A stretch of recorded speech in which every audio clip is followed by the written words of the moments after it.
Hello guys, कैसे हैं आप लोग? I hope you are doing excellent and perfectly poised for your upcoming exams. So हमने last class में डिस्कस किया था कि हमने कि सेमीकंडक्टर्स क्या होते हैं और किस तरह के सेमीकंडक्टर्स होते हैं और क्या एप्लीकेशन है उनका, थोड़ा बहुत देखा था. बट आज हम लोग क्या करने वाले हैं? आज हम लोग करने वाले हैं, आज promised, PN junction. All right.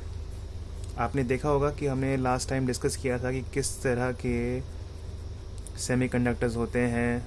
हमने देखा था कि इंट्रिंसिक सेमीकंडक्टर होता है जो कि प्योर सेमीकंडक्टर होता है.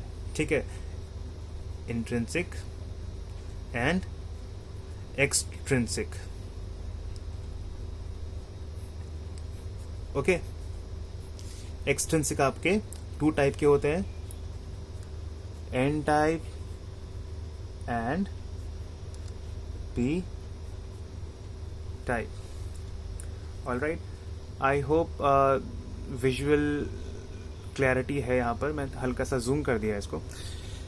ठीक है, तो एन टाइप में हमने देखा था कि एन टाइप में क्या होता है कि एक पेंटावैलेंट एटम जिसकी 5 वैलेंसी होती है, यानी 15 ग्रुप का जो होगा वो मर्ज करेगा किसके साथ? 14 ग्रुप के सिलिकॉन के साथ. एग्जाम्पल आपका फॉस्फोरस सिलिकॉन का. ओके. एंड पी टाइप जो होगा वो क्या होगा? जो थर्ड 3 वैलेंस वाला जो इलेक्ट्रॉन्स होंगे जिसके पास, दैट इज 13 ग्रुप, वो मर्ज करेगा. मैं जस्ट रिवाइज करा दे रहा हूँ एक बार. ठीक है, जो पीएन जंक्शन की वीडियो में डायरेक्टली जंप करके आए हैं, वीडियो स्किप करके.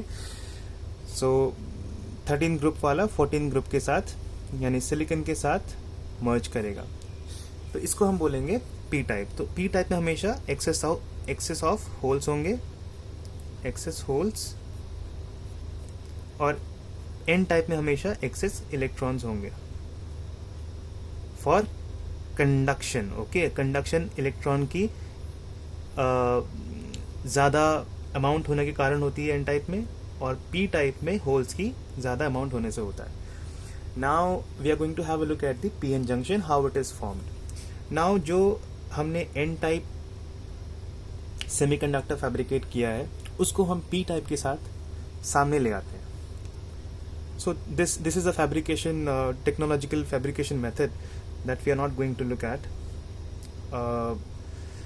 बट हम लोग उसको समझेंगे थियोरेटिकली यहाँ पर. अगर आपको आगे जाके आईसी इंडस्ट्री में जाना है तो आप इस चीज़ को समझना आपके लिए बहुत ज़रूरी हो जाता है. आई hope this is legible, but मैं इसको हल्का सा जूम कर दे रहा हूँ. ठीक है, तो ये आपका पी टाइप है, दिस इज आपका एन टाइप. All right. अब होता क्या है, देखिए दोस्तों, कि पी टाइप में एक्सेस ऑफ होल्स होंगे. होल्स को मैं डिनोट कर रहा हूं सर्कल से. ठीक है, और यहां पर हमारे पास होंगे एक्सेस इलेक्ट्रॉन्स. इतना बात आपको समझ आ गया है? ठीक है.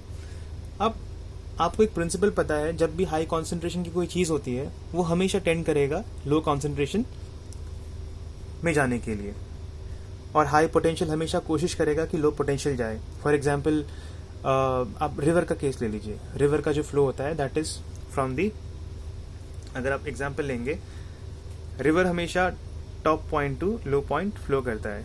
सो जितने भी रिवर्स हैं इंडिया नॉर्दर्न बेल्ट में, सारी वो माउंटेनियस रीजन से आके प्लेन से होते हुए गुजरते हुए या तो बे ऑफ बंगाल की तरफ निकल जाती हैं या वो अरेबियन सी की तरफ आती हैं. So there is an altitude difference which creates a potential difference. So high potential से लो पोटेंशियल हमेशा मूवमेंट होती है, ये आप समझ जाइए. तो यहाँ पर होल्स ज़्यादा है, होल्स यहाँ भी है लेकिन वो कम मात्रा में है. यहाँ इलेक्ट्रॉन्स हैं, यहाँ भी कम मात्रा में है. ठीक है, कम मात्रा में होते हैं पी टाइप में, और एन टाइप में ज़्यादा होते हैं electrons. Now due to this variation, look closely now to this difference of concentration of holes on either sides, we will have a movement of holes starting from the left side, that is P side, to the N side. Okay, due to concentration gradient. Is that clear? And similarly, from the n side, on the right hand side, we will have a movement of electrons here. Okay, so this motion is set up. Electrons यहाँ से यहाँ आ रहे हैं और holes यहाँ से यहाँ जा रहे हैं. तो ये टेंडेंसी एक करंट को, जब भी फ्लो ऑफ चार्ज होगा, आपको पता है करंट फ्लो करना ही करना है, because current is a flow of charge. अगर मान लीजिए एक आप और आपके दोस्त खड़े हैं, ठीक है, आपको एग्जांपल देता हूँ. ये आपका फ्रेंड है ए, ये आपका फ्रेंड है बी. आपको मैं एक सिंपल क्वेश्चन पूछता हूँ. मान लीजिए जस्ट हाइपोथेटिकल सिचुएशन है, आपके हाथ में एक चार्ज है, ठीक है. चार्ज एटॉमिक लेवल का है, उसको आप पकड़ नहीं सकते हैं, वैसे देख नहीं पाएंगे, बट मैं सिंपल आपको एग्जांपल दे रहा हूँ. आपके फ्रेंड ने आपको चार्ज फेंका, just like you are playing a football match और सॉरी क्रिकेट मैच, एंड मान लीजिए आपने इसको या फिर बैटिंग करके इसको आपकी तरफ भेजा या फिर ऐसे ही थ्रो किया.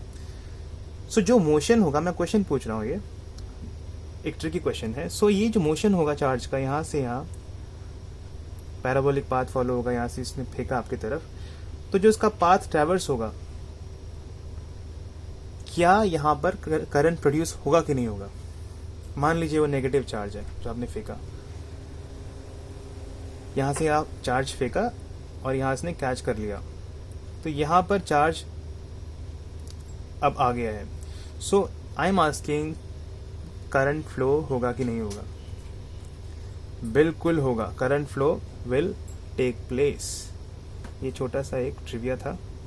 करंट फ्लो होना ही है क्योंकि चार्ज का मूवमेंट हुआ है. सो आप ये समझना जरूरी है आपके लिए. Whenever there is a movement of charge, current will be there. Similarly यहाँ चार्ज का फ्लो हुआ, यहाँ आते हैं, यहाँ चार्ज का फ्लो हुआ, तो यहाँ पर एक करंट सेटअप होगा. कहाँ करंट सेटअप होगा? इलेक्ट्रॉन की मूवमेंट की ऑपोजिट डायरेक्शन या फिर होल्स की डायरेक्शन में. सो होल्स यहाँ से हम मूव कर रहे हैं, तो करंट हो गया सेट यहाँ, ठीक है. This current is known as diffusion current,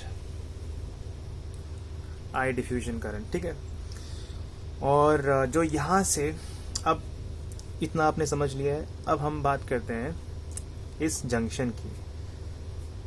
अब जब भी चार्ज ट्रांसफर होता है एक जगह से दूसरी जगह, पॉइंट ए से बी, अगर आपके दोस्त ने यहाँ से नेगेटिव चार्ज भेजा या आपने अपने दोस्त को भेजा नेगेटिव चार्ज, याद रहिए आपका फ्रेंड या फिर आप जिसने भी चार्ज को पकड़ा हुआ था, पहले वो वही charge, considering you are a neutral person, okay, अगर आपने चार्ज लिया हुआ इलेक्ट्रॉन का, तो आपके पास ओवरऑल नेगेटिव चार्ज है. You are a is negatively charged. अब जैसे ही ए बी की तरफ बॉल फेंकता है जिसका चार्ज -1 है, तो ए हो जाएगा आपका +1, है कि नहीं?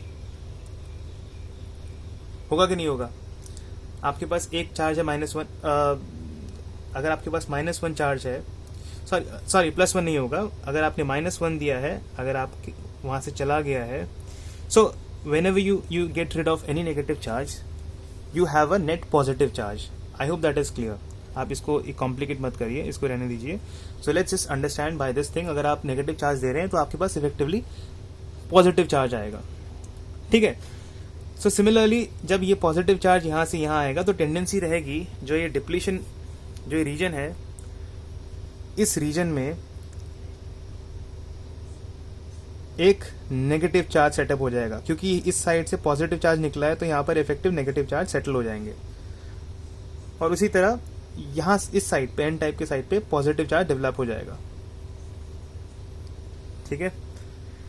अब जब भी नेगेटिव पॉजिटिव आता है, तो just remember one thing, there will be a field generated. Electrostatics में आपने पढ़ा होगा, अगर नहीं पढ़ा आपको मैं पढ़ाऊंगा बिल्कुल. इलेक्ट्रोस्टैटिक्स में आपने पढ़ा होगा कि whenever there is a presence of two poles, okay, या फिर दो चार्जेस प्रेजेंट है इलेक्ट्रोस्टैटिक्स में, सो वहाँ पर एक इलेक्ट्रिक फील्ड जनरेट बिल्कुल होगा. सो इसी तरह यहाँ भी इलेक्ट्रिक फील्ड जनरेट हो रहा है पॉजिटिव से, जिसकी नेगेटिव डायरेक्शन है, और इलेक्ट्रिक फील्ड की तरफ ही करंट का सेटअप होता है. सो यहाँ पर एक करंट डेवलप हो जाएगा, जिस करंट का नाम होगा I drift, because this current is form due to the drift of electrons, okay. Electric field के कारण ये बना है. So I hope this was clear up till now. अब क्या होगा दोस्तों, देखिए अब हम लोग एक इम्पॉर्टेंट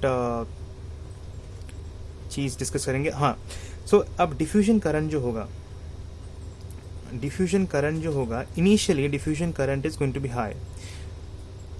ओके, इनिशियली मूवमेंट होगा, बहुत ज़्यादा हो जाएगा. Initially diffusion current will be higher than the drift current. Initially drift current is going to be zero when there has been no movement of charge from either sides. Initially drift current is going to be 0.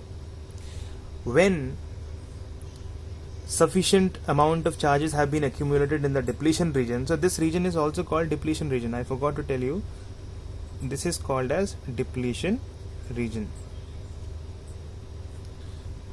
ठीक है. सो ये charges यहाँ पर हैं. अब जैसे जैसे ये चार्जेस यहाँ से मूव कर रहे हैं, होल्स यहाँ से मूव कर रहे हैं, इलेक्ट्रॉन्स यहाँ से मूव कर रहे हैं, यहाँ पर चार्ज की डेंसिटी बढ़ते रहेगी. अब कितनी बढ़ेगी? तब तक बढ़ेगी जब तक ड्रिफ्ट करंट बराबर नहीं हो जाता डिफ्यूजन के. Until this drift current becomes equal to diffusion current, the flow of charges keeps on taking place. So finally when there will be an equilibrium में क्या होगा बच्चों? इक्विलिब्रियम में हमारे पास होगा I drift will be equal to I diffusion. ये current बराबर हो जाएंगे दोनों. Effectively nothing will happen. सब कुछ. Did you get it? So this is the final thing that will happen in this p-n junction. And also there's an important relation between the number of electrons, number of holes, and the number of intrinsic carriers. This is NH. Number of electrons, number of holes will be equal to number of intrinsic carriers. जितने number of electrons होंगे, जितने holes होंगे, अगर उनको multiply करेंगे, it will be equal to the number of intrinsic carriers का square. Intrinsic carriers कौन कौन से हुए? इंट्रिंसिक कैरियर्स वो कैरियर्स हुए जो कि आपके इंट्रिंसिक वाले सेमीकंडक्टर में जो थे, या तो होल्स हैं या तो आपके इलेक्ट्रॉन्स हैं. तो इंट्रिंसिक आपके वो कैरियर्स हो गए जो रिस्पॉन्सिबल होंगे करंट कंडक्शन के लिए. जैसे सिलिकॉन में हमने देखा था, सिलिकॉन में जो इंट्रिंसिकली जो हमारे क्या क्या चार्जेस हैं जो हमें हेल्प करेंगे, होल्स और electrons. So these holes and electrons moving in the SI lattice will be termed as intrinsic. और NH हमारे जो होल्स और इलेक्ट्रॉन्स हैं वो है बेसिकली इस एक्सप्रेशन में. सो कभी भी आपको इलेक्ट्रॉन्स निकालना हो, नंबर ऑफ होल्स निकालना हो, you can use this expression when the number of intrinsic charge carriers are given to you. So that's all about p-n junction. I hope I was able to give you an explanation about this topic clearly. And still, if you have any doubt regarding this p-n junction, I'll be happy to answer any of your doubts and any question. But we'll be taking up the question once the chapter ends. Once we are done with the entire topic, we will take up questions also. But till now, I think that was enough. And so that's all for today, and I hope you take care of yourself and stay home, stay safe, and keep preparing for your exams. Enjoy करिए और next video तक का wait करिए. अगर आपको अच्छा लगा video, do share and subscribe the video, and also पसंद आए तो लाइक करिएगा ज़रूर. Bye bye, take care.